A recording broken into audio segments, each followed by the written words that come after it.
We're back. The time is now.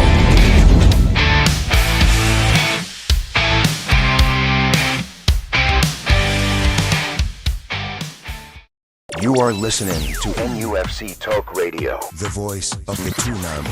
Live daily on the website, on YouTube, and on every online radio directory. NUFC Talk, the voice of the Toon Army.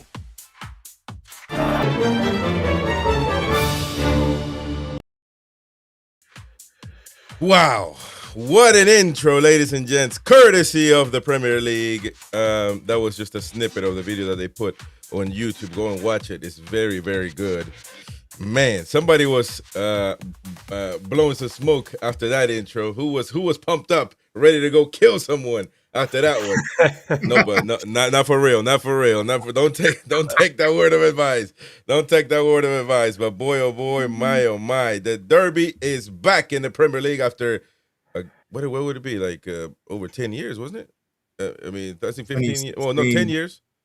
2015, or somewhere like that. Yeah, and very, very, very tough. Very tough. A lot of intensity is the identity of this derby, to say the least, gentlemen. We got Jamie in the house. We got Jefferson. We got Tim. Mighty Win, he says another game, so he's not on the panel because he's not bothered about the derby. So there you go. It's another day for him. Wish him well, though. He's still sick, the Mighty Win. But he'll be back. He'll be back at some point. Lads, first of all, I haven't gotten your takes as far as the game is concerned that we played yesterday, and I guess we'll lead into that and segue onto the derby. It is a big game. It is a massive game coming up in the weekend. So, Jamie, what is your thoughts after last night's performance? Once again, giving up a win. I think it's probably everyone's thinking a similar thing. Before the game, if you'd have said a point, most of us would have taken it. But once again, it's the way that they threw it again later on, and the fact that this is becoming a habit. So you just kind of, when they get ahead, the way they just sort of sit back, imagine if that's happening. I know it's a bit early for the segue, but on Sunday, if we are 2-1 up and there's 5 minutes left or it's 1-1, your nerves are just going to be no good.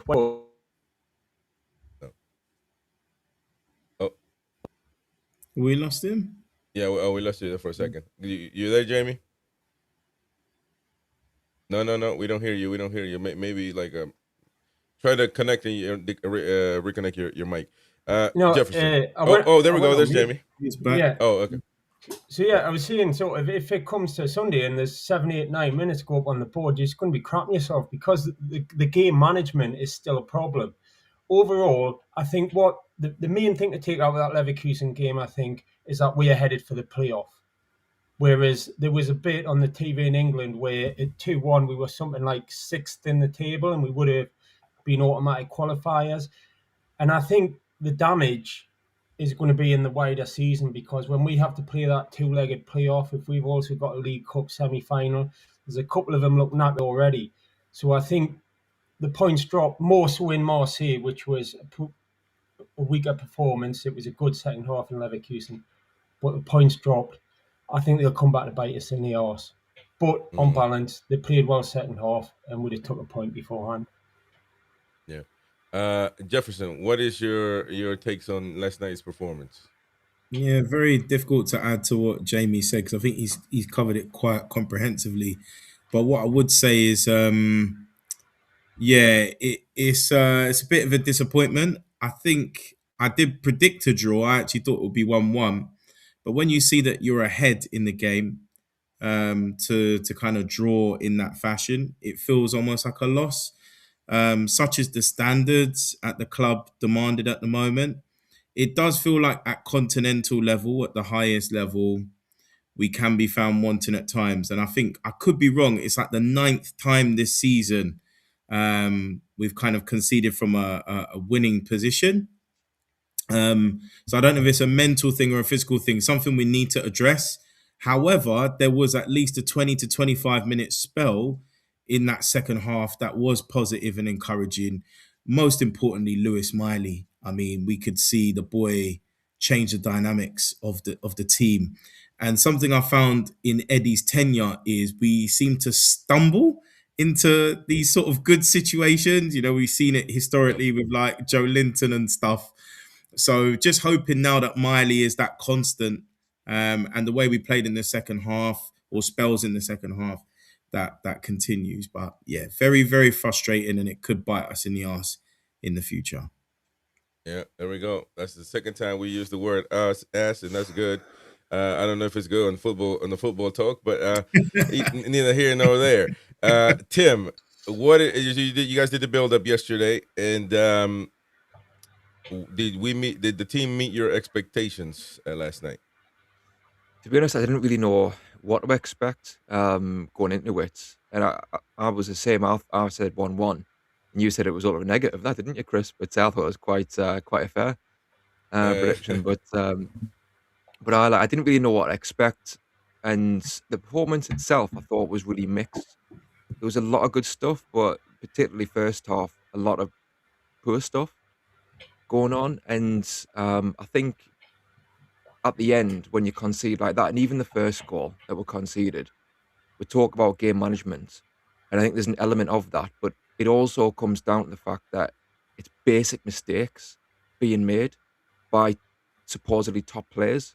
I say supposedly, look, we know the quality players, but Bruno and Tonali have made really basic mistakes there for those goals. So that is really infuriating. When I watch all those goals back, it's just so frustrating how preventable those goals are. So that I can't help but feel that frustration at the end of the game, even though, like you say, look, it's a point. It's not the worst result in the world, and there were positives. I think when I look at the league, we're not that far off Champions League now after winning some games. We're in the quarterfinal of the League Cup. We've got a shout for the Champions League next phase. So on paper, I think there is stuff to be positive about overall. But like I say, you just can't help but feel a bit frustrated going into the derby as well with those types of mistakes still being made. That's the key. I want to give you a list real quick. That's interesting.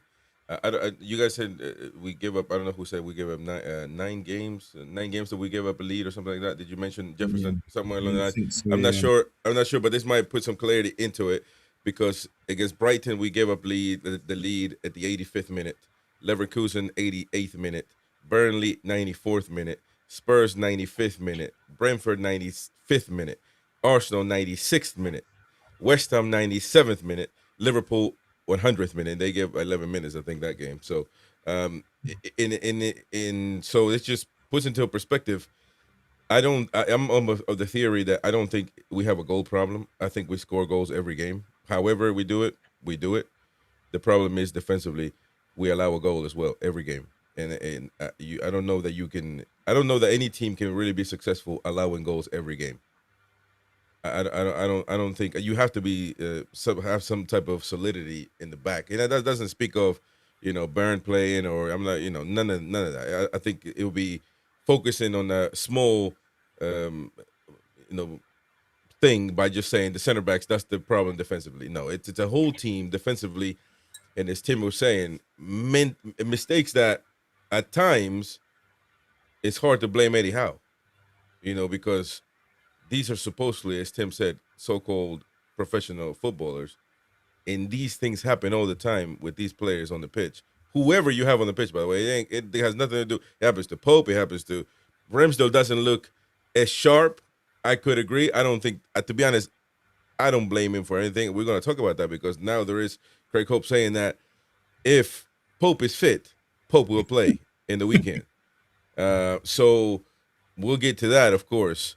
But I mean, why do we make so many mental mistakes? Now when you think about it, though, the whole season, the whole year, you can attribute certain things to Eddie Howe, but when you look at it individually, man, some of these players are really that's definitely not what you need. Below par, what you would. I mean, you can remember that little ball hopping around. I think at the end of Burnley, yeah.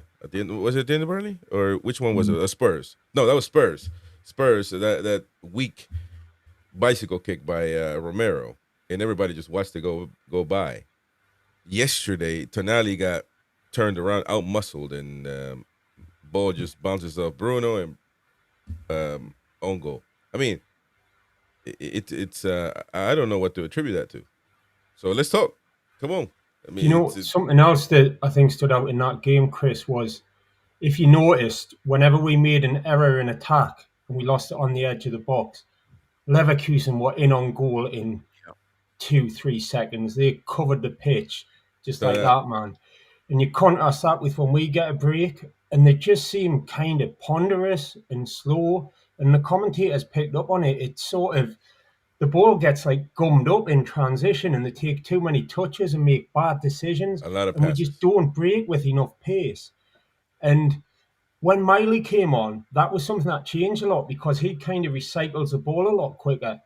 And I think that is something that's really, really costing us, because how often do we get over the halfway line quickly and then they do something a bit stupid and before you know it, we don't even get a shot off. You see the two lines of defence get back.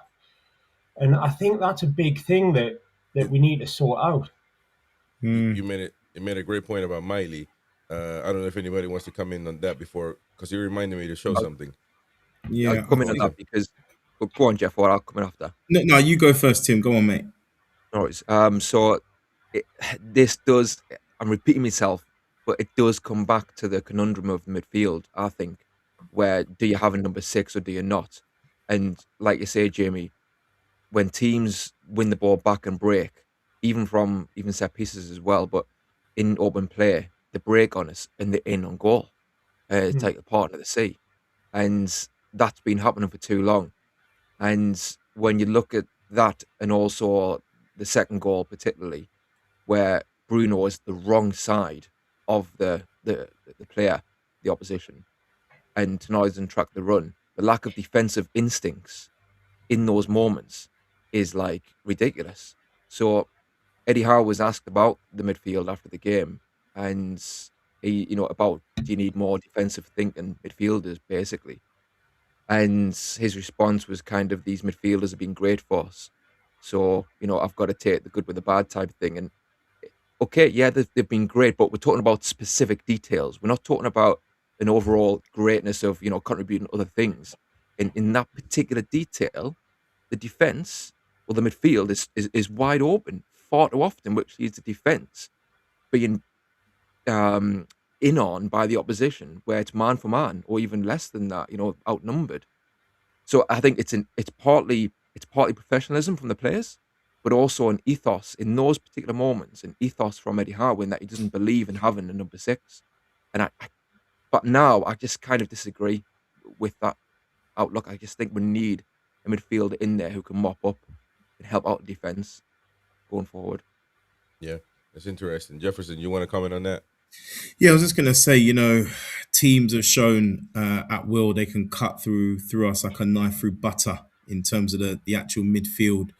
And I agree with Tim. And it's in fact, it's not even just a number 6, it's a number 10. It's evident that we've needed 4 or 5 in midfield for a very, very, very long time to get harmony and balance in the team and the best out of the team. Now, I think that the complexity with Lewis Miley is that he's a very complete midfielder. He reminds me a lot of Tony Kroos.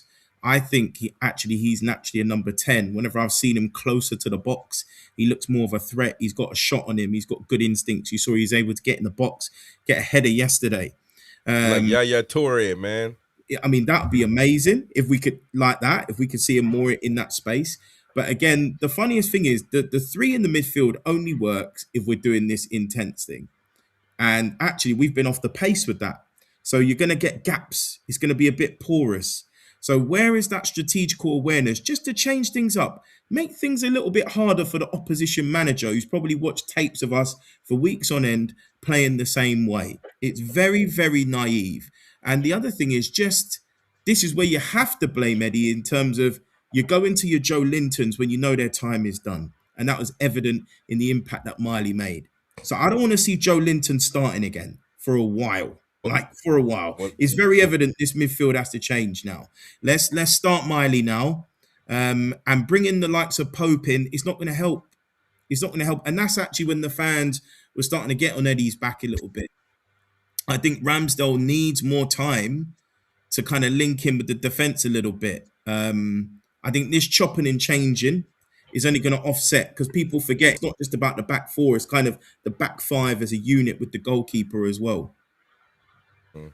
Yeah. I do. There is this talk, the talk of the tune, if you will, is that that Eddie Howe picks his favorites, right? Some people do believe that. And now, you know how social media can be. Today, a clip went around, this clip right here, of Lewis Miley coming in as a sub, immediately scores a goal, and Eddie Howe's demeanor is not celebratory, going up 2-1. And some people that believe this are taking this and thinking, why it seems odd. Why is he not joyous? Why is he not celebrating? Right now in these particular moments, you're gonna be picked on everything you do because the tension are high. Do you guys make anything of this? Why would you think? Because I'm trying to think as well. I didn't think. I thought, well, that's what is that? First of all, I thought it was edited, and then it seemed like it wasn't. But then I thought, why wouldn't he celebrate? Wouldn't it be your immediate reaction? Because he knows we're coming up the 80th minute and we're just going to let an equaliser in. well, sure. I hope you're joking. I think, I don't know. You don't know what the reason is, but the man, it's tin hat stuff to suggest the manager put someone on, thinks, I hope he doesn't score because it'll make me look bad. Obviously, it's anytime Newcastle win, it's in his interest. Right. No. Come on, like, that is, you can't put anything on that. Like, that's not even the moment the ball hits the back of the net. You know what I mean? Yeah. When the ball hits the back of the net, let's see his reaction then. Marley's wheeling away there. So it's been 2 or 3 seconds. I'm sure he did a fist pump or something. And, he's probably thinking about, okay, he might have been thinking about something before that goal, or a conundrum in his head as to what he's going to do. And he's went back to that. I've got my criticisms for sure, but I'm not going to say that Eddie Howe was paid off. I wouldn't think that, but he has gone around. I'm sure if you're on social media, you've seen it, and but it just goes to everything that would mean he wants to be sacked. If he, well, the thing is, the fact of the matter is, will Miley play instead of Joe Linton? What is he going to take for that to happen? And it's not even a Miley thing, to be honest. Miley's proven like he's doing, he's doing great.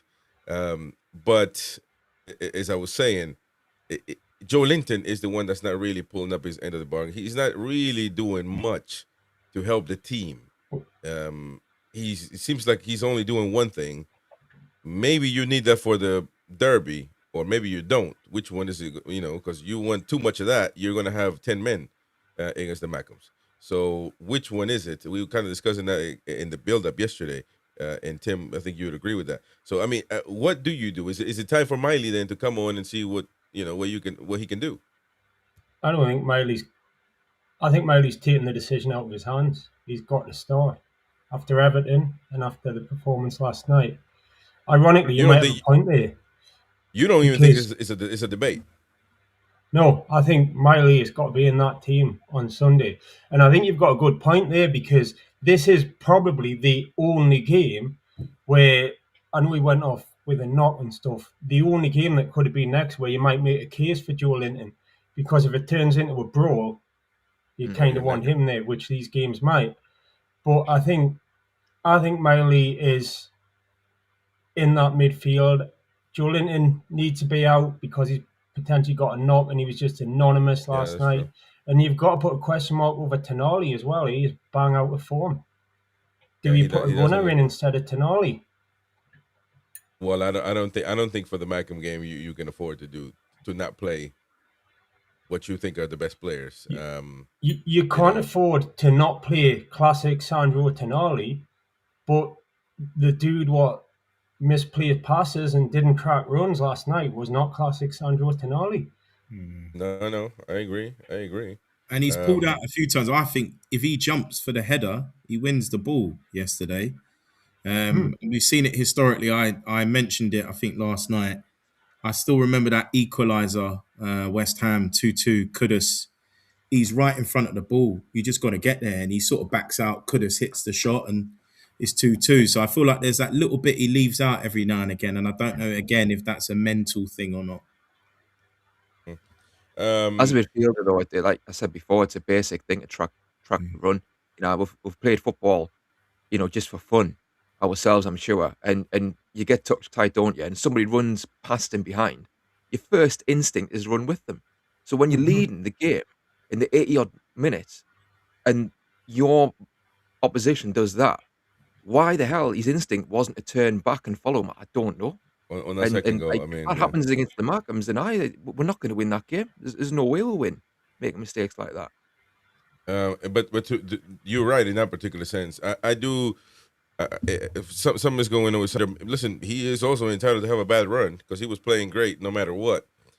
So it's kind of, I don't know what's happening. To me, Bruno is also inconsistent. Like one game he'll be great, the other one doesn't seem that way. He goes to the ground easily, and we can't afford to play like that anymore. You know, everybody's got to be on their A game. And Louis Miley, I don't know what you guys think about the Geordie thing. You know, being some people want to argue that being a Geordie will give you extra points to play. I'm not a Geordie, so it's going to sound not good for Geordies to hear this, but I don't believe in that. I think you might want to be as a fan. That can also be go against you. As a matter of fact, on this video, if you go watch it on the Premier League that they put out, it said Alan Shearer said he missed a penalty against the MACKEMS. Remember that? And he said he was doing the commentary there. He says you have a lot, you have a lot of weight on your shoulders, and it played a bad hand on him, and he missed the penalty. He attributes that to that cares too much. So it can go both ways. Louis Miley is a young lad. I would put Louis Miley in there because of football abilities, and not because anything else. And I do, but Dan Burn, I put Dan Burn in there. I don't have a problem. I mean, he does have this thing though. We're talking about the whole team. He has to have this thing of wandering around sometimes that it's not what is supposed to be happening on the pitch. So, you add this and that, and it all combines to the team being like a lackadaisical, not being attentive to plays. Ramsey doesn't. I mean, I don't think he needs to be attributed any losses per se, but he doesn't look sharp. I don't know why he doesn't look as sharp. It looks like, he's. I don't know how to put it. I don't want to say that he's a blame for anything, but he doesn't look confident, if you will. And so I don't know what you guys make of that. Like, just the whole team seems to be a bit dodgy at the moment. I think on Ramsey, when he changed the team up for the starting 11 against Burnley, the midfielder he brought in that took his chance a little bit, that looked quite good for me, was Joe Willock. He looked like the guy who had been bought to fight for a place in the team, and Ramsey didn't do much at all. So, I mean, there's time. He's had his injury and things, and maybe like Miley gets in there, takes his chance, it'll be someone else's turn next. As I said, you could make a case for dropping Joe Linton and Tonali and bringing Miley in and a runner to come through to carry the ball from midfield. But for me, that would be Willock on form, which is a big chance. I know, big risk. It's a big decision. It's a big decision to be made. Dominic Skur saying that Joe Linton, an injury concern for Newcastle United ahead of Sunderland. The Brazilian has withdrawn in the Champions League due to a growing issue. Will be assessed further in the coming days. Newcastle are back in training today. They're going to be off tomorrow, and they'll give it one more go before the game on Saturday. So, I mean, if that's going on, growing, you can't play with that, man. So, if that's Chris, the case, then it is. Don't you think that's been the status quo this season? Whenever players have stinkers, they just protect them and say they got injuries. Because he looked fine. He was disappointed with Eddie. He was like, "Oh, why aren't you bringing me back on?" That's not someone with a groin injury. I'll be like limping off or saying, "Yeah, like I'm done." I find, what we've seen it with Pope, we've seen it with Gordon. Okay, people are saying the Botman thing ain't legit. Fair enough. But I think we've seen it. If people have stinkers, then they get protected. They have an injury. So there's certainly big coincidences happen, but I don't know enough to say they're true or not. the Pope one seemed a bit dodgy, but he's not playing. But it Gordon seems like too. he'll be back. Gordon Seems too. like He might be literally back. had his worst game of the The hip. season, and all of a sudden he had a hip injury. He seemed all right after a couple of weeks. Yeah, and I do think with Joe Linton, he got stretchered off, didn't he, Gordon, when he went down on that hit? So I think I think that he did a one was little bit. legit. It was in the first half too, but it was more like why was he early playing to on, begin yeah. with? I think with Joe Linton, I think Eddie Howe probably was thinking of the Derby game anyway. I think if Joe Linton's went down holding his groin, he'll want to continue and battle through it. But I think I wouldn't be surprised if Eddie Howe was thinking, no, maybe you can carry on and battle through, but I want to give you every chance for the Derby game. But then lo and behold, the player replaces him, plays brilliantly and scores a goal. So like you say, Jimmy, maybe that's been taken out of his hands now. I mean, I think the Geordie factor, I do think it is a factor. And if the likes of Miley have kind of lived with that as a kid, then if they can handle that, then it can definitely help because it is there. But like you say with Shearer, in that particular moment, it was weighing heavy on his shoulders for that penalty. So it's whether you can handle it and not go over the top with it. It's Dan Burn not doing anything stupid because he wants to win so much. But I think. Sorry, go ahead. Just one. I think I said before, didn't I, like last night, that these sorts of games are probably tailor made for Joe Linton, as long as he doesn't overstep the mark. And other games at home where you want to dominate the ball are not for Joe Linton. But I think now, Miley is the one really to play in this game because he's got toughness as well about him. So I'd be playing Miley, I think. It's interesting because I usually don't believe in the Geordie thing, but sometimes when you are there, you know what they're saying, and if you get into a little conversation here and there, you can say whatever to a player like, I don't know, Tonali, for example. He doesn't even understand, so he ain't got a clue. But a Geordie would know if you're trying to antagonize him, if you're trying to say something out of place. And that might and it could go the other way as well, and it might go, you might lose. Look at Zinedine Zidane. I mean, just giving you a clear example, an exaggerated example, a man that's calm, cool, and collected his whole life, but Materazzi said something to him that made him snap, and it could happen something like that. I know I'm bringing you an example that's exaggerated to a certain extent, but they need to channel it. They need to channel that. In the right way, and then it's really powerful for you. Yeah. If they can channel it. The devil's advocate to it though as well. You've got, if you look back at that streak where they won 6 in a row, they didn't have a better team. They were just always more up for it. They just couldn't get the head around the fact that it was a big game for the fans, and therefore they wanted to represent and have a big game themselves. And that's why we lost 6 in a row. Ruud Gullit, when he was Newcastle manager, said it wasn't even a proper derby because we're two separate cities, which is ludicrous because it's the same conurbation. He ain't got a clue.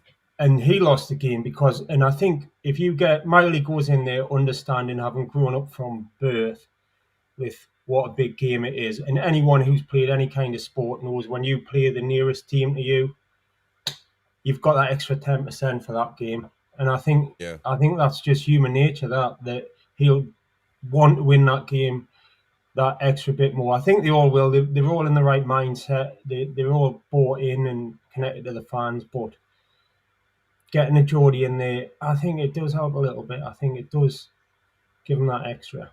I think on the way it affects negatively if you lose your mind, I think it would be more as contradictory as it sounds because he's not young. It would be Dan Burn. I think that Miley might not be even thinking about. He might just be focused on playing and just. I don't see it. You usually see young players lose it for a couple of seconds, not being mature, not being experienced. But I don't see that happening. I would worry more about Dan Burn. But I think that he is experienced enough to control it as well. But it's Sunderland already started with it. I don't know if you guys noticed a week back or something. They put on their bio. BDB equals Big Den Ballard. That's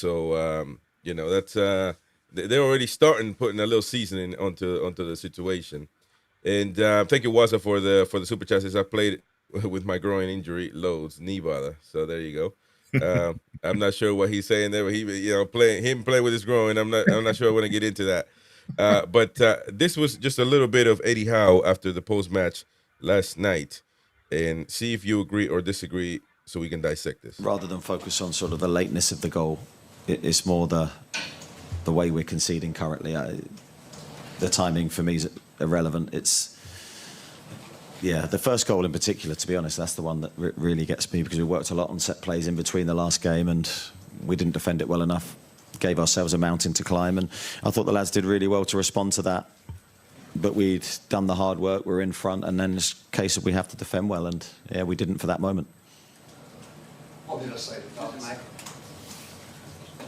that, on the other side of that, you were 1-0 down entering the second half, and you have done well to fight back and put yourselves in that winning position. Yeah, and that's why I say I thought the players deserve a lot of credit for that response, because you come here and you're 1-0 down, the crowd's in the game. Maybe slightly fortunate in that moment where Malik almost gives the penalty away. That was, a big moment for us. That gave us the stability maybe we needed. The second half was a lot better. I thought we were more aggressive in both phases, both on our press and in possession. Played with more belief and looked a really good team. And we're inches away from making it 3-1 a few times. And yeah, that's really frustrating. Okay. So what do you guys make? Do you guys agree that the lateness doesn't matter? It's irrelevant, as he said. That's it's crazy. About how they're doing.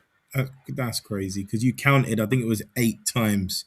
So I was wrong initially when I said 9. 8 times. If it's happened 8 times, that's not irrelevant. Well, that's what I saw online, by the way. That's not a fact.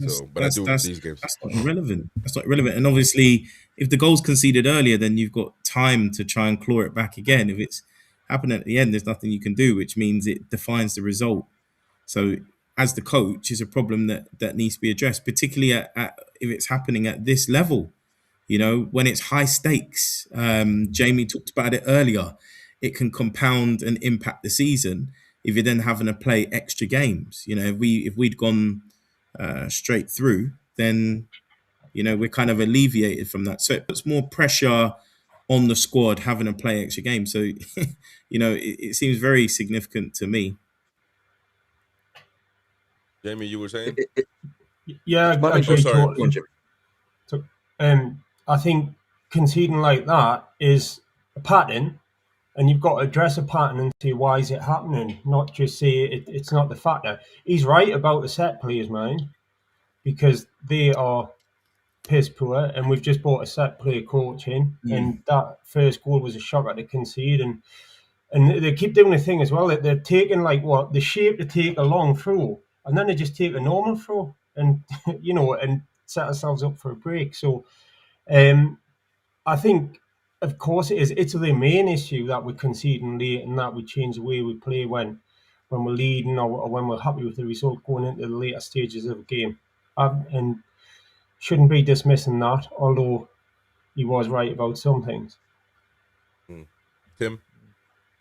I think it's about managing moments. And yes, some of those moments, or a lot of the moments, are coinciding with late in the game. But to be fair, I think it's different moments in that some are set pieces, some are breaks on us. So I think that the pattern is there in terms of the minutes, definitely. And I think maybe there's a mentality issue in terms of panic stations with regards to the minutes.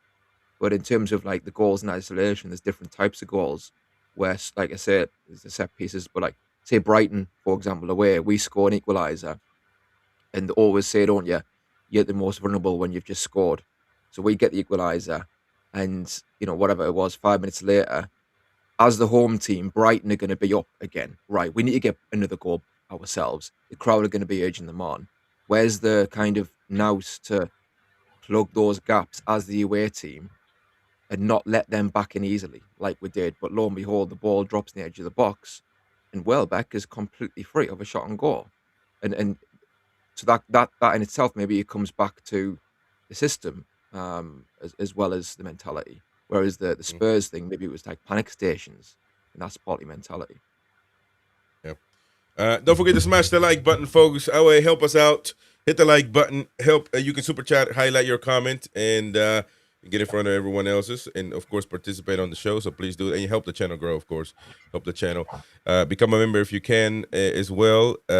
hit the bell for notifications so you get notified every time we go live. So Craig Hope put up a confidential, and we can get into the Derby side of things. We have been talking about it, to be honest.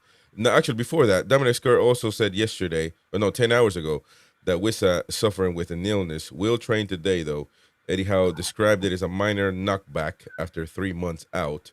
So is it illness or is it a knock? So, For goodness sake. after 3 months out, what's that got to do with illness? If he's cold, he's got the cold. Hope he wasn't kissing Mighty Win or Boki. They're both knackered at the moment. So, Jamie, do you want to say something? That's kind of weird, isn't it? So which one is it? I'm not sure. I mean, it probably is illness because it feels like someone's been ill in the squad constantly, like on a week-by-week basis. And I think a knockback in that, a bit of a knockback for confidence. But if he's going to train, I mean, he's bringing him on for 3 and 4 minutes at the moment, isn't he? But I really wanted him to be there as an option on Sunday. That wasn't that criminal, though, to bring him at the 90th minute. I mean, there's bring him on to make a difference or arrest him, wouldn't you? You know, that just made no sense. I mean, you can assume he's wasting time. So anybody that comes on is wasting time. But I mean, he needs time, though. If he's gonna, he's not gonna play for the MACKEMS, or not even a few minutes, because I mean, you would assume he needs minutes. I think he'll come on. I think the only situation where he doesn't come on is if we were comfortably ahead, and I don't think we'll be comfortably ahead at any point. I think you need that option, and what a story that would be if he came off the bench after all this time out and bad knees and illness and stuff and scored against them. I think a lot would be forgiven about how long it's took him to make his debut if he notched a couple or notched a winner on Sunday. That's a good comment by Tony. Says, "Wish I can say he's playing the Champions League. Dream realized." There you go. He took the mic. Yeah. Tim, did you want to say something about that? I just think, like, if you're going to put him on the pitch, like, okay, he's ill. I don't disbelieve that. But if you're going to give him, 3-4 minutes, then why not maybe just give him 10 minutes? You know, like, might have even been less than that. Aye. So, like, if you can play 3 minutes, maybe you can play 10 minutes. You know what I mean? Like, so just throw him on there, because Walter Marder didn't have a great game, I didn't think. You know, he was getting suffocated, and again, there's a lack of pacing behind through the middle sometimes with Walter Marder. Not his fault. It's just the way it pans out, and it would have been nice to have Wiss on earlier to give that option in behind it, especially. So it was a weird one, that. Can I add to that point? Because I wanted to make a point earlier when we talked about Miley. Is, again, I don't have a UEFA A coaching license, so I don't want to come across like I'm an expert tactician. I'll leave that to Gary. But there is not balance in the team. So what you notice is when Miley comes in, he gives us balance. But when you look at the front line, we have to stop this mollycoddling of Gordon, because the issue with Gordon is he comes in, but it means the other two in the front line don't benefit, because you end up playing Barnes out of position, and with Gordon, you don't give service to Voltemada. And I will not criticise Voltemada because he don't get no service. It's as simple as that. If you play Voltemada, the problem is very Brucey. It's very Brucey in terms of when we stuck Joe Linton up top, he's a big lad, he must be a forward, right? It's the same with Voltemada. He's 6'6", put it in the box, put crosses in. He's barely scored headers until he's come to the club, right? He is a link-up player. He drops deep. And we've seen it before with England with Harry Kane. If you're dropping deep into the space, the wingers have to move beyond. So, for example, Elanga would have been the perfect selection yesterday. And I feel like it's not a criticism of the manager per se, but I think when he's looking at the team and looking at combinations to give us that balance, you have to pick the right personnel. So if people watch properly, you'll see that, number one, Voltemada is having a bust a gut, playing a game that isn't his natural game. And then if you're going to play him, play the two wingers that suit his style of play, because you either feed him to feet or you have wingers moving beyond. But if you're putting someone that's going to keep whipping it in the box, he ain't going to be there. So but we need to look at these things. So it's either you shoot Gordon or you go with what's better for the team. And at the moment, in my opinion, Gordon as an individual can play well. It's very like, Ronaldo at Man United or for Portugal. But for the team, it's not working. You play I Voldemort, agree. feed him. I agree with the balance, but I thought Gordon was excellent last night. I mean, Gordon was excellent. What Miley, about the rest of the front line? So that's the thing. Is it, are yeah, we here you for Gordon or are we here for the team? Do you see what I'm Well, saying? He's a very individual player, Gordon. If you look at his playing style. he's a streaky player, and he's hitting a bit of form. And like, you know, obviously scored. Okay, it was a penalty, but he made the second goal. The shot where he hit the post, I thought that was in. When he cut inside, he's starting to cut inside again, which is what he needs to do. But I think what it is, you just can't play him and Barnes, because when Jacob Murphy came on the right, he almost created a couple of goals. He hit the post, and that sort of balance, I think it works a lot better, whether it's Murphy or Elanga. He's trying to keep them both happy, isn't he? But I think Gordon's kind of coming back to what he could be. I understand that, but the thing is that Barnes was the one in form, and so why move him? Why not keep him on the left? Let him do his thing. And to be honest, I don't know why he. I do think Gordon, if he tried, he could be a good winger on the right. He's done it before. He did it. We beat Arsenal with a great ball that he put for Isak. He can do it. I just don't think that Gordon wants to do that. I don't think that Gordon wants to be an assist man. I think he wants to be the main guy. And it's about deciding, you know, what you're going to worry about. You're going to worry about Gordon's feelings or go worry about the team? Well, I tell you what, I would advise everybody to go back and look at last Christmas at that long winning run we put in when we won at Arsenal, we won at Man United, we won at Tottenham, we hammered Villa at home. And Isak was scoring. He scored a hat-trick against Ipswich and stuff, and lots of people were getting plaudits. Gordon's goal involvement in that spell was off the scale. So I'm going to go in prediction very early and say everyone who's saying about Gordon there, you'll have a different opinion on Sunday, because that's what he does. He catches fire, plays well for a while. When he stinks, he's stunk the place up this season. But I can see he's got a bit between his teeth. He's going to do stuff on Sunday. But we're always going to be dealing then with, because you are, and that's the case. You are catering to Gordon. I mean, you know, you're one moving everybody around to fit Gordon in hope that he catches fire, and if he does, he's going to be great. But you've got to admit then that Eddie Howe is doing that, because I would do that for Barnes, for example, because what else can Barnes do? You know, so Tim, please. It feels like Project Anthony Gordon, doesn't it, at times? And like I was having this conversation with Peter last night, and look, like Gordon played really well. There's no doubt in it. It was one of his best games second half for a long time last night. So all credit to him for that, and that's what I want to see when he's on the pitch. But I just think, like, after the Burnley game, where he was quite good as well, getting to higher levels in that game, it's like, okay, you're catching fire, right? Great. If I was the manager, I would be like, okay, don't forget this. So next time you're on the pitch, I want to see this again. But in the meantime, Harvey Barnes, you're going to carry on where you are. But Gordon, remember this performance. So next time I put you on the pitch, this is what I want to see. So that when Gordon catches fire, it's not going to last just whatever, 5 games. Yeah. Because he knows he's going to be in. If he knows he's not going to be in, he's going to be like, okay, I really need to keep those levels up. And then he makes a sub appearance and he makes a rotation appearance and he really keeps on hammering it. And then Barnes maybe fades away. Then, okay, Gordon, you're up. Now it's your slot.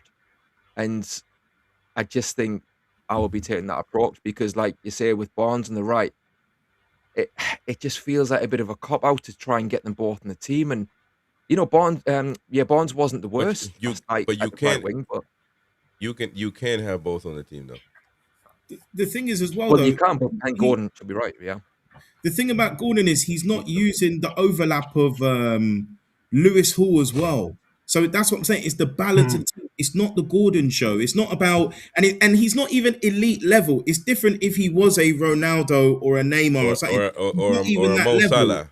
Or a Mo Salah if you want to. In the team overall, you need the balance of the front three to work. I know. I was saying last night. One player. When I was speaking to Peter, and Peter was saying like how I think Eddie Howe seems to view Anthony Gordon at a level that I don't think he is. You know, he seems to view him as an Isak. Do you know what I mean? Like, or like whatever, Voltamera. He seems to view him at that level, and he's a good player on his day. There's no doubt about that. But I don't think he's that level, obviously. How much Voldemort Thank you. feel? Hold on. Give me a second. Thank you, Tony, for becoming a member. Appreciate it, mate. Thank you very much. I was just going to say, how much Voldemort feel that he's not taking penalties and he's the main striker? He's going to be. If you think about it, if we're not careful. If you think about that's an interesting point. Ridiculous. An interesting point to say that, because if you think about it, if Voltamara scores those penalties, he would have 10 goals probably already, and that's unheard of. That's unheard of. It's a signing coming into a new. He's already, as far as he's been fed, he's it's like he's in prison, man. You know how in prison they make things out of nowhere, ramen noodles or something. They make a banquet. It's incredible because he's scored 5 goals out of absolutely nothing, and that goes under that's not very much appreciated by some fans, to be fair. Because I agree, Jefferson, 100%. He is just like Harry Kane, But people don't say Harry Kane is not a proper center forward or this or that, or we should get somebody else in England because Kane is not a proper center forward. They say that about Voltamara, and they play the same. They're exactly the same. But I mean, Kane can eat for days living in for Bayern Munich, as opposed to right now for Newcastle United, Voltamara. I don't think Voltamara's like when the ball breaks in the box, Harry Kane's there, he's on the spot. I don't think that's Voltamara. The ball's but we don't know break that, in the box. He's how do we know that? On the edge of the box. He's not a 6-yard box player that a number but 9. How do we know if we don't put the balls in there for him? I'm just going based on what I've seen with him for obviously the under-21s, where we had quality players around him playing football, because that's the other problem. We don't actually play good football. So we're never going to see the best of Voltamara until we sign more technical players. He had Angelo Stiller playing behind him. Do you know what I mean? He's going to be a star of the future. But yeah, seeing him in that tournament scoring 7 goals, he was scoring all different types of goals, but we know that he's a 9/10. Seeing the way he played for Stuttgart, he drops into the hole the same way. So he's kind of like that almost Bergkamp-esque player. He's not a number 9. Yeah. I think the problem is because he's 6'6", we're English. We got that mentality of put it in the mixer, he'll get his noggin on it. He's never going to be that type of player, unfortunately. I'm not sure, but well, Elanga, Chris, as many pelters as Elanga's got against Burnley, I highlighted last night, he put 3 quality crosses in against Burnley, right? Whatever else he did in the game, he had those 3 moments. And Voltamara, he wasn't making that run near post in the 6-yard box.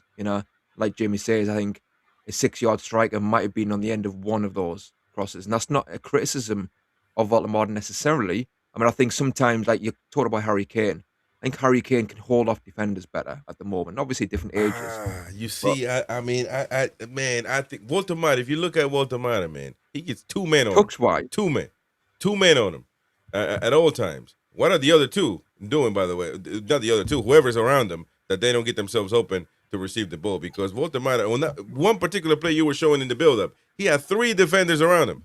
He was in between 3 defenders, and the rest looking around. So I don't know, man. That lad, I'm telling you, we just got to play good and see. We got to play good and see.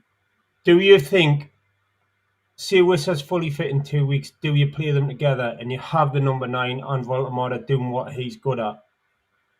I can only, I would play them 2 together, but I would do what you guys wouldn't do, I think. And I would put Voltamara up front and Wissa loose with him. And to be honest, they would play off each other anyway, so it's not really. But I would. But if you're telling me to choose, Voltamara is going to be there if I have to choose over Wissa. I have to. I mean, I don't. Wissa, I hope he. There's a chance. I was telling Tim they can play together. Talk about Gordon and Barnes. If you change the formation, that's so. It's a signature now by Eddie Howe, 4-3-3. If you make it, I don't know, 4-2-3-1 or something, You could play Barnes as a 10. Gordon on the left as you want him to, if that's the case. Either Voltemata or what's his name up front, or you can put Harvey Barnes take Harvey Barnes and Voltemata as a 10, wherever you want to do it. And on the right wing, you can even try it with Barnes on the right wing. He's done it, and he didn't have a bad game yesterday, by the way. Barnes is on the right. So if you really want to be like that, you can put Wissa as a 10 if you want to, Barnes on the right, Gordon on the left, Voltemata up front, or switch. I'm not trying to debate Voltemata, Wissa. Okay, put Voltemata as a 10 and Wissa up front. But you can really go lethal if you want to. But is Eddie Howe going to do that? That is the problem. Because 4-3-3 is not going to work. One is going to have to come out. So... Yeah, absolutely. That's a big point, isn't it? He could risk it. I think he could risk it with Gordon in terms of where I think Gordon does well, and we might experiment, is the left central midfield. I actually think he could play centrally because was it against Burnley and he did it against Benfica and a couple of other teams. He's actually one, apart from Bruno, he's one of the other people that's got that incisive reverse ball through the middle. And I actually think he's better when he cuts inside and plays it rather than going around the outside, because all he wants to do is take the man on and service the team. He's actually good when he comes inside and he plays that little reverse ball. So I would actually put him left central midfield. And when Brentford had Ivan Toney, they had Toney in the middle and Buemo on the right. Oh. Inside forward where you're doing the out to in run. So if we look to play him through, he doesn't have to be out and out up front. He can just curve his run inside. But again, we need to be better on the ball and look to release. We're losing Jeff over there. But you know, I would. I don't know why Eddie Howe won't do it though. He just won't. He won't change. I mean, to me, it's incredible though. I mean, that he wouldn't think of switching it up, you know. I think he looks at it and he looks at the formation and he sees it that's got us, you know, to fourth, to fifth last season and would want us to cup. And I think he looks at the benefits of that system and having Tonali and Bruno playing these roles where they kind of do everything, if you like. And I just think he looks at the everything combined as the way forward and tweaks here and there. Or what he sees as how to manage it, as opposed to a wholesale change, if you want to call it that. So, like, it is a conundrum going forward because I think the option is clearly there to have both Wissa and Voltemata on the pitch, but I just don't think he's going to do that because it would mean, like you say, Wissa in the number 10 or on the left. I mean, I'd be very tempted to have Wissa 10, Voltemata, Wissa up front, and Voltemata 10. And then you got Bruno and Tonali. But again, if they're not doing the basics, then by all means put Mali in there alongside one. You're gonna have to take a midfielder out, though. That's the thing. Well, I'll see it. We go 4-4-2. Yeah, that's screaming at you. Big man, fast man in the box, blokes who can cross it, couple of midfielders who should be able to hold their own, and no one else is playing it. It's just, you know. But the thing is, has Jimmy, he got that in his mind, or will he do it if it kind of presents itself as the best 11? I don't know.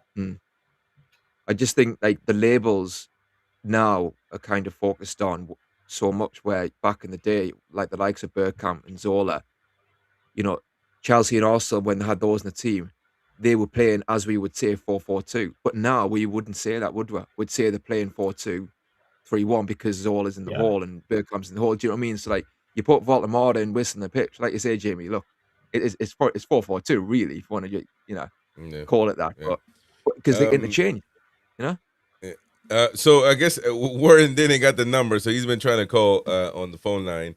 I don't know if he got it, but we will answer the phone. Warren, how are you, mate? I'm all right.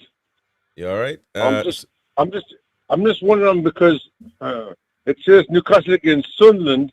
You know what I mean? And we're just talking about the team. You know what I mean? At the minute, the team against Sunderland. So what are you on about? The team against Sunderland. Yeah, who are we going to put? Yeah, but I'm just saying we're just talking about the team we're playing against another team. I'm called Sunderland, We should be looking at their weaknesses as well. Yeah. Okay. So you could have just left me a message, man, if you're gonna school me on how to run the show. But you know, it's just you could just. I'll go to the Warren Denning School of punditry. How about that? Right. Okay. Fair enough. All right. Right. Okay. If you're gonna be like that. No, listen. I'll take your advice, man. No, you don't worry. I'll take your advice. But what do you think? Well, actually, I was picking up on Tim, right? Because Tim is actually, you know what I mean, one of the sensible ones amongst you. You know what I mean? 4-4-2 is a good shout. Do you not think 4-4-2 is a good shout? Yeah, but you're gonna Barnes can't play there. Who? Barnes can't play left. there. Well, yeah, Barnes can't play there. You got two wingers either side, man. 4-4-2. You've got your two midfielders, right? Which is you know what I mean, Bruno and the Italian Stallion, and then either side you've got like Bonds and you've got Gordon, and I think it would be best as well if Howe sort of like look at switching them as well. So like, you know what I mean, either I don't know, it would be like half time or whatever, to switch them over, depending on how the game's going as well. I think they should have like a little bit more like a free roll, right? Okay, I'm not getting much change over to him. However, get on the other side and I'll try this side. But you're asking them to do this basically the same thing that we had yesterday, which is Gordon on the left, Barnes on the right, or either side, and Voltemara. Yeah, but we're not swapping over though. That's what I'm saying. This is the point I'm making. Yeah, to change things up, it would be, you know what I mean, a good idea to swap them over depending on how well they're doing against, you know what I mean, their right back or left back. Do you know what I mean? It gives a little bit more, you know what I mean? It's a bit more variety. And I think that's what the team's lacking, a little bit of variety. Yeah, but we're talking manager variety. Well, he doesn't. That's the thing, though. He doesn't want to change. I don't see him playing. I don't see him playing Wissa and Voltemara together. I mean, we need Wissa to be ready for maybe not 90 minutes, but 70 minutes before we can go with that formation anyway, don't we? So it's gonna be a while. It's gonna be a while, really. It's gonna be a while. Warren, thank you for calling, man, and schooling me and telling me how to run the show. I appreciate that. That only happens on NUFC Talk TV, by the way. Warren, thank you very much, mate. Thanks for schooling me. All right, cheers, Paul. Much love, man. Much love, Wazza. There you go. That was Warren. It's fun to tell us to start talking about the Sunderland game and not talk about the formation. Then he talked about the formation for 5 minutes. Exactly. I was getting notifications, you know, like messages, you know, voicemail left, or something like that.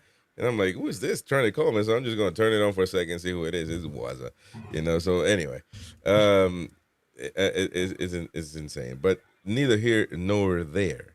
But we should be talking about the derby, though. I mean, what do you think is going to be? Because I thought yesterday was the strongest lineup. I was shocked, to be honest. I kept saying it over and over.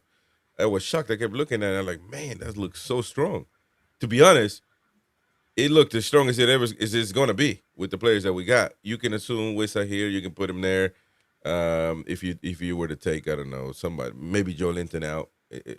You know, you can place Wissa there, but he's not really going to do it. So, therefore, I thought it was, with the exception of Joe Linton, which you can play Miley, you can, you know, options there. But as I said, I thought it was pretty strong.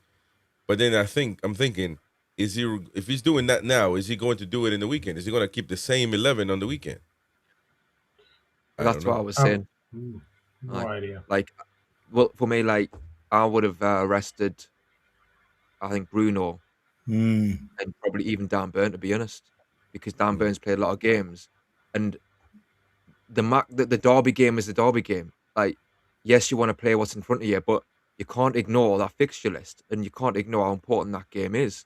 So if I was the manager, like, I would have had Bruno out the side, and even Dan Burn to say, look, I'm not playing in this game because you're playing again the derby, and I need you to be full throttle, 100% in that game. I've got capable deputies to come in for this game to do the job that needs to be done. And like you said, Jeffo, sometimes trusting the squad As it turned out, he could have done that in terms of you got Miley who comes on second half and does the business, and you've got Fabian Schär who could have came in for Dan Burn. Personally, like that's what I would have done. So we're going to the Derby game, saying to Bruno, "We need you now to be the captain and lead us." And he's played against Burnley. He's played against last night on the team's name. Right. Who was it again? Leverkusen. So Leverkusen. right. That's poor. That's really poor from him. There you go, man. Every time I go and say that now these days, it's like that was shambolic. That was shambolic, man. I got everybody on here, man. I got everybody on here. Let's talk about actually. Is usually you go. I'm not sure I'm going to do this whole lineup thing, but the first person you look at is the goalkeeper. But Craig Hope now saying that Howe will give serious consideration to start Nick Pope at the Stadium of Light should the goalkeeper prove his fitness is he's fit in the next 48 hours. The word all week has been that Pope has a good chance of recovering from a groin problem in time for the trip to Wearside. He suffered an injury the day before the trip to Everton, blah, blah, blah, with the speculation that, he could be dropped anyway because of what he did against Marseille. It was a coincidence, it looks like, but it does prove that when some said, and I said that I don't think Eddie Howe will make the change based on his decision, and that was true. He wasn't strong enough to make the decision, and it was an injury. So it looks like way anyway. So either way, it doesn't look that great. But meanwhile, Newcastle will know more on the extent of Joe Linton's groin injury picked up at Leverkusen in the next 24 hours, blah, blah, blah. We'll probably get into that, which I think you've already made your decision, all of you, on that particular case. But if Ramsdale has been, in the last 4 matches, a numpty stat without context is that he's been unbeaten in the last 4 games. So I say a numpty stat because we got to see it. Did he save us? He's a goalkeeper, but that doesn't mean that he's the only player defending. So you got to put context into it. It's like saying Gordon is a killer this season because he scored 4 or 5 goals, and there's all penalties. So mostly. So, but what would you do? What do you think about this? Pope coming back in? Was this an experiment that hasn't worked out, or has it? Again, I don't know. How does Sunderland score the goals? I don't know enough about them. Do they get a lot of set plays? I ain't got a clue about them, man. That's a factor. From what I gather, they are quite physical and do enough afraid of mixing it up. My gut answer is, if they're up for this derby and they're firing shots in, Nick Pope will save more potential goals than Aaron Ramsdale would. Nick Pope's a better shot stopper. And I think all the stats bear that out. I'm not sure, man. I think it's been a legend's been made out of that too, man. That Nick Pope all of a sudden is. I mean, look, man. If he's that good, he wouldn't be playing at Newcastle. Let me tell you that. That shot stopper. Oh wait, man. Right now, it's the case of picking the best out of a bad bunch in a way, I reckon, because you're looking at Ramsdale. John I was Ruddy. all for giving. Huh? John Ruddy, man, come on, Yeah, get get Ruddy in there. Well, there you go, there's the man. answer. Oh my god! But I was all for Ramsdale coming in, and it was he needed to come in regardless of any injury or Pope. I think that was the right thing to happen, however it came about. But you are looking at Ramsdale in the last few games, and he's flapping around in the 6-yard box, and he doesn't look secure at all. But this is Dropsky's got a great point. They will also press him like there's no tomorrow. They'll press him more they'll be more present than the laundromat, man. In that match, they're at home, so you can tell they're gonna be up for it, man. I don't know. Again, I don't think Ramsdale has done anything to get off the team. To be honest, if I'm gonna be honest, now you can say he's been looking a little shaky, but I think there's just a lot going on with I don't know, man. I don't know. Sorry, Jeff, I'm going to shut up in a second, but Chris, right? If that was Nick Pope against last night, doing some of them things where he got the ball, Ramsdale, instead of kicking it in a touch, he kicked it to whoever it was in on goal, weren't they? Remember that moment? Lewis Hall played the ball back to Ramsdale. Yeah, Yeah, he took a touch. he He was getting closed down, and he went to kind of clear it, but went straight to one of their players, and they were bearing down on goal. In fairness, he made a decent save near post. Well, that was like just put it in the top. But that also goes into in favor of Pope as well. You know, maybe he's getting over criticized for anything. You know, for every single thing. You know, being looked at under the microscope, if you will. But I mean, would you put Pope? I mean, Jamie, you said you would put Pope in. Jefferson, would you do that? No, I wouldn't put Nick Pope in for quite a few reasons. I mean, if we go back to the run that we had last season, a big catalyst to that run was Nick Pope not being in the team. The defense was a lot calmer with Dubravka. And I think what you see is the defense is calmer. And I noticed towards the end of before Pope got injured, dropped, whatever you want to call it, it got to the point Malik Tiar didn't even want to pass ball back to him because they know he's crap. They know he's crap on the ball. So it's upsetting the defensive unit as well. They need to be able to trust the goalkeeper that he's not going to get rushed. And in terms of momentum in the game, you can't keep kicking it in the stands. You can't. We need to be able to keep possession. Fine, we lose it, we'll press it, we'll get it back, but at least it's 20 yards from goal as opposed to near enough the goal line. I think there's something where we need to give Ramsdale more time, and there's more to the game than shot stopping. I think Nick Pope, yes, he gives you shot stopping. He commands the area a lot better. Obviously, he collects balls in the air, but he also has weaknesses as well. And what I've seen is we can start attacks a lot quicker. We're looser in possession, which is more fluid in possession. And it will take time to really see the fruits of that labor. But I'm just thinking, as we're getting closer to the window, we're not far away. Having a keeper like Ramsdale, even if he's not going to be number one, his style, if we can get an upgrade on him in the window, at least the team is prepared. I think if we keep going back to Pope, we're never going to advance. And I think that's something we've got to get ready for. Some of these players have got to drop out, man. It's time to keep it moving. Win test, the MACKEMS has scored eight set-piece goals. We don't know. My win stats are dodgy, so I don't know if that's what's going on there. But that's what he's saying anyway. I mean, the 8 goals, if that's true, what do you... That's pretty good, I mean, I would say. But you know what's crazy, though? You know what's crazy, man? It ain't about the opponent, man. The opponent is not the problem. All season, we have been our own problem. We have been the ones making mental mistakes. We played against Arsenal, where they were at the time the best set piece team, I think, in the league at the moment, and we gave it to them. But we were up, so it's Newcastle's problem. To me, it's Newcastle's game to lose every weekend, to be honest, at this point, because we score. That's not a problem. We're up all the time. Yeah, it's about how do we hold on to the lead and win the game.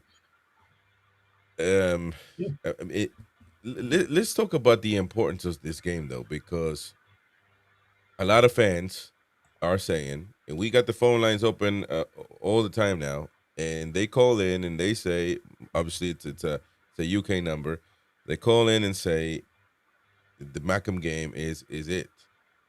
A lot of them. So do you agree with that? Do you, I mean, because say the same thing that happened yesterday happens against the MACKEMS, will be it will be inflated into bad to a bad aura, if you will. Losing it like that, I just don't know there's any I just don't know that there's a way back to that from that. I think a loss could be cataclysmic. When this game's a draw, well, if it's a draw, there's a couple of things. First of all, it's at their ground, and we've got the chance to sort them out at St James later in the year. And secondly, we move on to a massive game, a League Cup quarter-final. There's no real time to dwell on it. I think a draw would be something that both sides just take in their stride a little bit, and it's not a disaster. To lose this game, you know, I mean, you have to look at the comments here, the comments online. It's kind of people are getting a little bit pissy about the late goals, about them being above us in the league.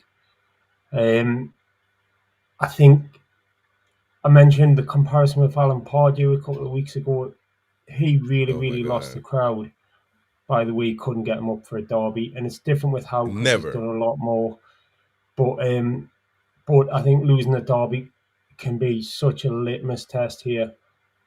If he loses it, things go down. But conversely, if we win on Sunday, I think it could be a massive springboard to things getting a little bit better. Well, if you win, yeah, no doubt about it. But I mean, Tim, it is football's civil war, if you will. A lot of these players they ain't got a clue about this, by the way. So that can go good or bad because they got the same issue. But a lot of these players don't know the importance. So you can say that's when Dan Burn is a leader. Not even my leader, really, because my leader is never. Even Burn hasn't played these. I think only one derby in his life, but he knows from being experienced that that's when he needs to come in the locker room and say, "Look, man, this ain't no, you lose this. There ain't no going out to eat at a restaurant, at Rio's. There's no going out to watch the snowfall. There ain't none of that. Takeout all week, delivery, man, all week. You can't go out. I mean, that's the way it's lived, man. It's not a joke. I'm telling you. One funny story about that is I remember listening to Kevin Phillips, the ex-Sunderland striker, on a podcast, and when they beat us at St James's, I don't know the exact wording in the story, but basically they beat us at St James's, and Phillips, I think he was a bit naive at the time, because it was the first time that I think he'd played in a derby, and he went to Newcastle like a few days later, and he was wherever it was, supermarket, whatever it was. I think somebody, it was an old lady, just randomly came up to him and said, "What the F are you doing here? Like, leave, please. Like, you've just beat us and scored past us. What the F are you doing?" Just out of the blue, like, no qualms about just saying that to his face. He was like taken aback, like, whoa. So I think Dan Burn surely though has drilled into the team as to what this means. So there's no excuses from that point of view. We've got Geordies there who should be letting them know.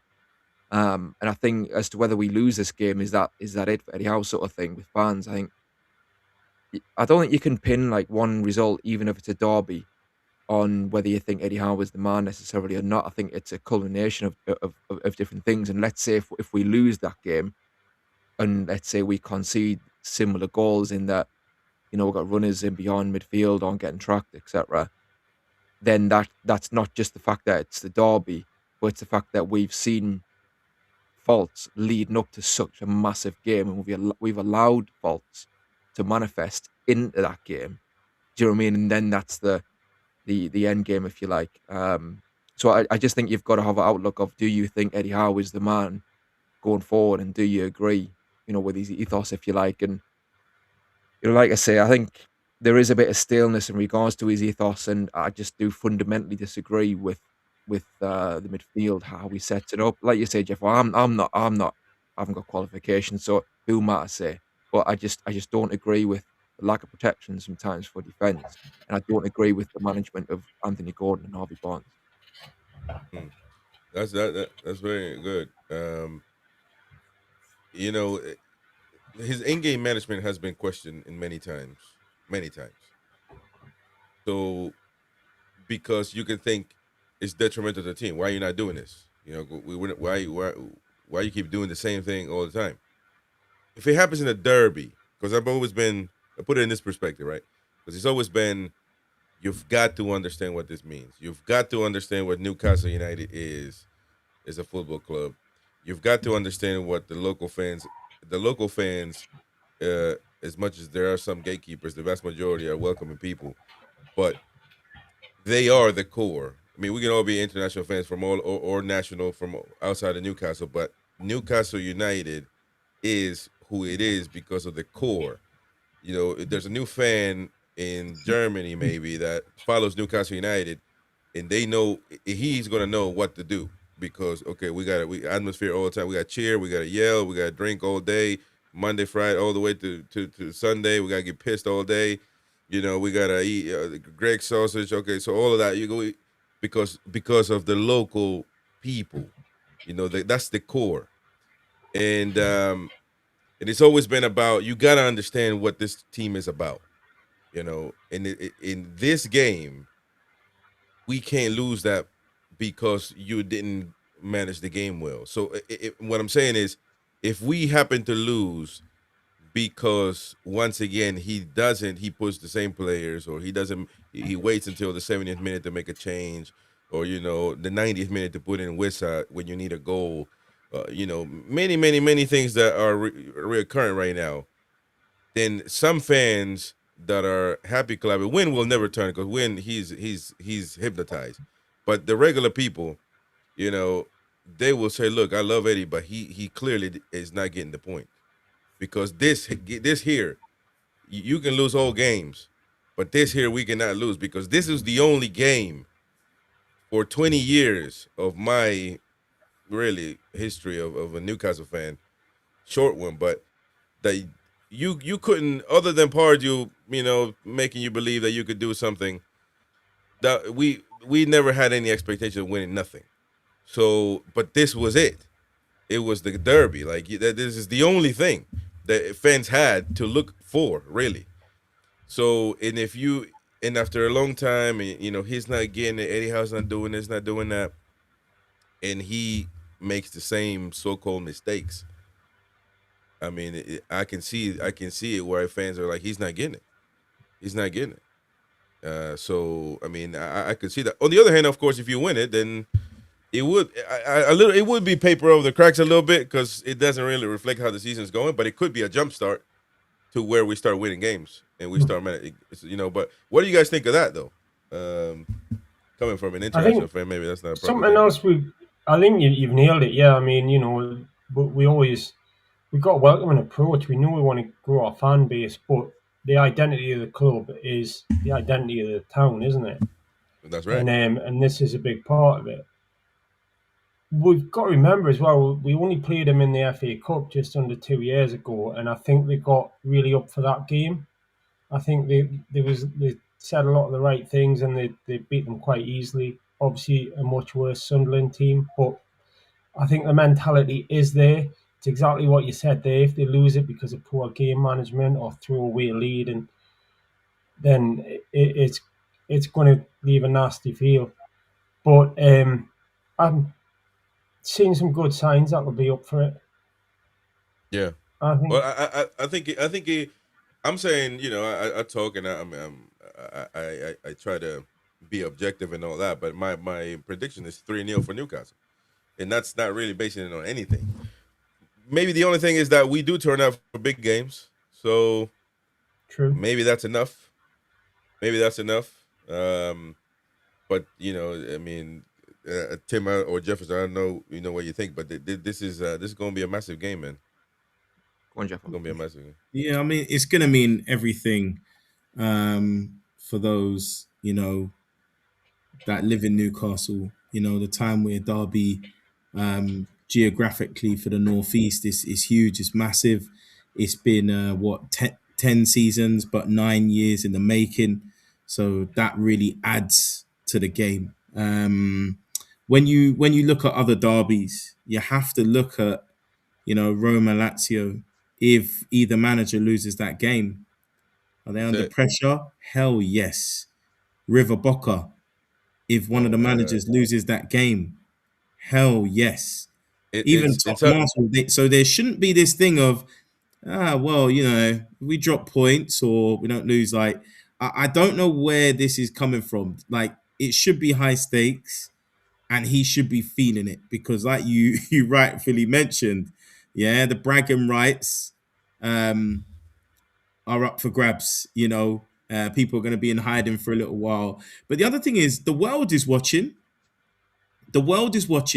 And also, I know for a fact, even friends I have that support other teams, they'll be cussing me for weeks and they don't even support Sunderland. They'll be like, you lost the derby. Shame. Yeah. You know what I mean? Nobody wants that. So imagine how the players feel with that pressure. I agree with Jamie. I think if we win this, it's a huge momentum builder, but it can also be a momentum buster, and it could be 1-0 in the coffin for a certain Mr. Edward Howe. Yeah. Tony says Tim in jail, secret Sunderland fan. Listen to Kevin Phillips. There you go, man. Tim, you're getting pelters in those comments. Nice about one. About your Mackem podcast habit. Aye. I cannot believe that, man. But no, it's going to be a massive game that we're going to turn up, and the coverage starts very, very early for us for the derby. I believe like a long time, like 3.5 hours before kickoff. So it's a long one with the build up with Tim. Well, hopefully Tim, his brothers should be there. We'll definitely bring it up, and of course the live match commentary. So it's going to be massive, man. I'm excited for that one. We don't, unfortunately, we don't really do too well though. I don't know about stats. You know, I don't run on stats, but I know we lost a lot. And actually, let me look it up. When's the last time we won? It must have been what, 2012. Beat Sunderland. It was Ryan Taylor. It's the Ryan Taylor game winner, wasn't it? Game winner. Ryan Taylor. I think it was that one. But he's a free kick. 2012, yeah. 2012. Yeah. 2012 exactly. Yeah. I mean, you got to remember, we didn't play him for 8 years or something. Well, true. Cup tie, so they were knackered. And last time we beat them was the FA Cup, though. I mean, so if you think about that, last time we beat them like a drum. They didn't even feel it, to be honest. But I feel that this is time. The atmosphere as well, that's going to be something to battle over there. The MACKEMS are, I'm telling you, man, they're going to be up for it. In the home, I'm looking forward to that one as well at home. When is that one? I should have gone to Newcastle for that one, man. When is that one? All the way late. Okay, I know where that one is. That's in mid-March. It's the same weekend as the League Cup final. I cannot believe I So didn't don't know make that. too many plans around that, because we might be spending that weekend at Wembley. Ooh. Proves it well, Something. Oh man. Well, that could be. It might get postponed. It's a big game, folks. This weekend, I'll be on for the Premier League tomorrow, doing the show over there at 3:30 p.m. UK for the Premier League. So I'm sure they're gonna bring a Mackem, but I'll annihilate them, whoever it is. So don't you worry about that. And I got a question also to ask Fabian Schär. I couldn't really ask him a tough question, but I'll ask him what his favorite Premier League moment was. So that's all right. They had to filter the questions, man. But me, I was gonna go right for the neck, but they wouldn't let me. They didn't bet that one. But it's a big, massive week, man. I'm telling you. You're going to Jamie. You're going to the Mackem game. You're gonna be alone there, mate. But That's it. Yeah. I just need to clarify that because of the high points needed for Sunderland, I was the only one of my friends who got a ticket. So I was like that about whether to go, and I'm going to be getting a fun bus from St James down to the stadium. It's going to be a long trip back for me if we lose that game, man. It takes a long time to get out of that ground. Then you've got to get on a bus, and then you've got to crawl through them all to get. Are you going with your son, or just you? No. He's only done one away game so far in his life, and I don't think his mom would let me take him to Sunderland, even if he could. So, get a ticket. but he has to build his points up. Like it's not like you. Yeah, damn. He has to build them up, but there's a system where you can transfer away tickets as well. Oh, okay. And we know Jamie's got IT contact at Newcastle. IT department adding some points in there.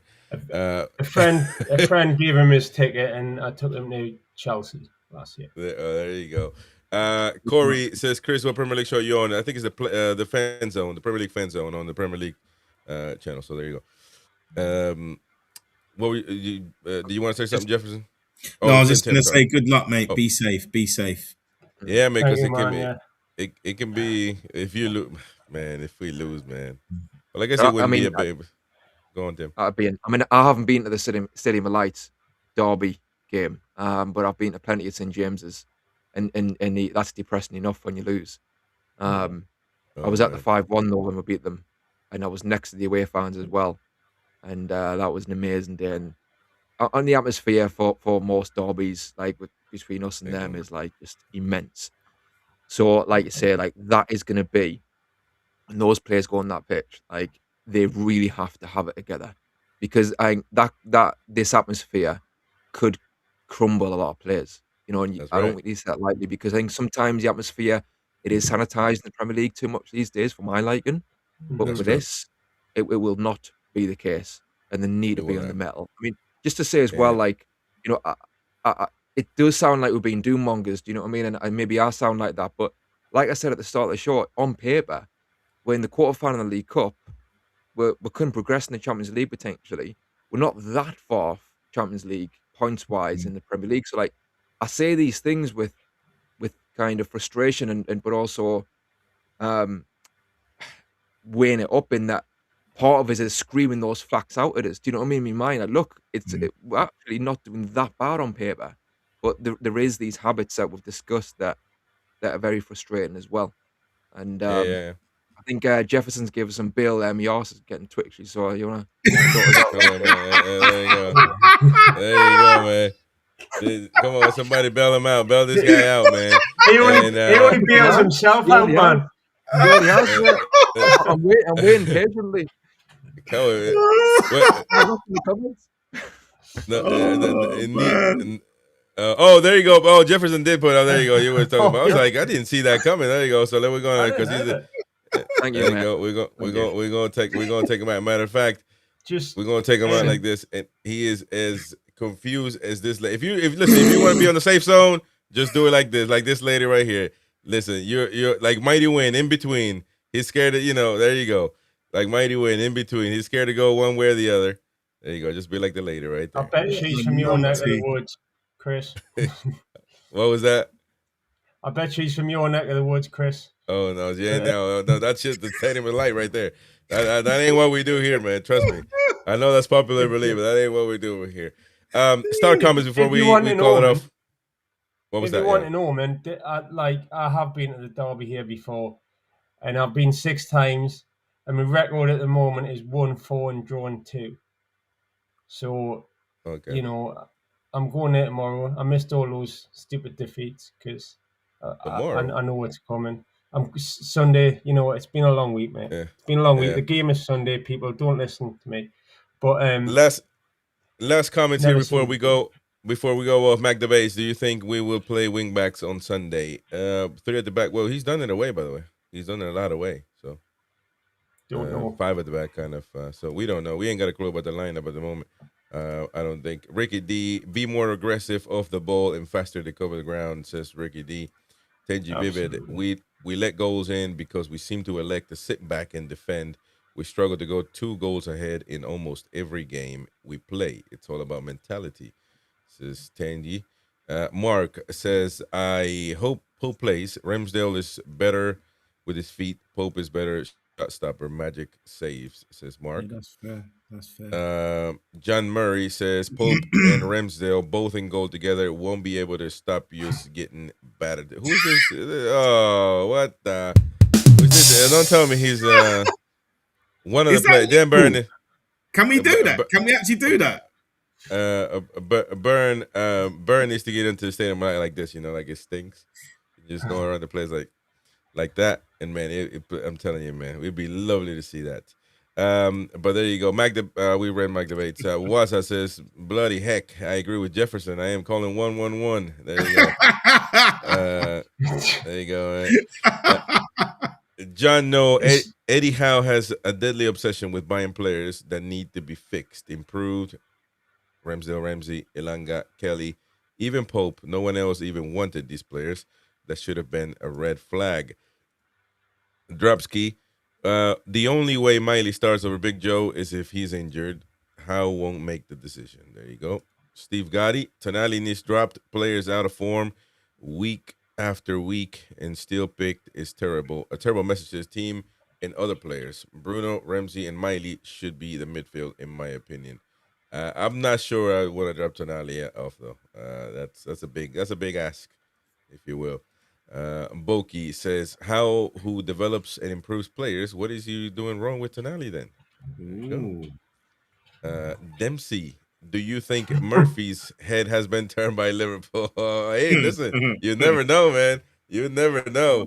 That was criminal though. Club, not club, but slot. Talking about more or less comparing we don't have nobody like Murphy saying Salah ain't good enough. So he's picking Salah. Sorry, Murphy over Salah. 150 million, or we don't answer the phone. There They want Jacob Murphy. That's right. Mighty Win says comparing Kane with Walter is digging a hole you'll never get out of. Talking Here to me. we go. Listen, man, don't you worry. Don't you talk about digging a hole because you got in you were sick because of that. You were digging a hole at the Thai girls club, and now you're knackered. You put a shot in, man. It takes about 7 days to get rid of the infection. Don't you worry, man. You'll be all right, Win. You'll be all right. He's not even here, and you're squabbling with him like an old couple. He's the one that coming at me, man. He's coming at me, man. He's coming you at me. poke the bear as well, Chris. You poke the bear. Man. Jody Howe, man, says if we've got to work on Monday and face the MACKEMS, if we lose, then I'm not forgiving them. Well, that's what in the mornings when we put up the phone line, a lot of postmen call us and tell us, man, delivering. That's not a good sight, That's not a good sight when you're delivering and you go into a MACKEM house or you go, blah blah blah. It's a big deal, man. That's why when Gullit said we're not in the same cities, that's why he got sacked after that derby. So, Toon Nut, I like to see Walter Martin and Wiss up front together. I agree with that. Andrew Bell says strong on paper, Chris. Sadly, it's played on grass. There you go. Well, it was strong though. It's strong though, man. It's strong. Ginesta, Ramsdale had one big error, Romero's goal. Pope had 7 huge errors this season. Putting things into perspective. There you go. Last one from Andy says, let's hope J7 starts. He don't get sent off in record time. That would be devastating, to be honest. Oh man, that would be so devastating. I'm telling you. But anyways, folks, it's been a lovely show. Thank you very much, all of you. Thank you, Warren, for calling us. The phone wasn't open yet, but he called us somehow. And he called me to school me. We should be talking about the MACKEM. Well, I'm sure MACKEM Talk TV will talk about them more than we need to. I'm not worried about the MACKEMs. I think it's our problem how we play. We shoot ourselves in the foot most times, so we need to fix that. But anyway, thank you to all super chatters. Thank you to Jefferson, Jamie, and Tim. Thank you very much for coming in, mates. And good luck. I don't think I'll see you, Jamie. So good luck. Be safe out there. And Thanks, everyone. we'll see. Tell us if you see a penalty or something. Record it. Send it to me immediately, mate, so we can put it up. Any cool stuff from the derby. But anyway, thank you very much, folks. I'm sure I'll get some pics. See you all in the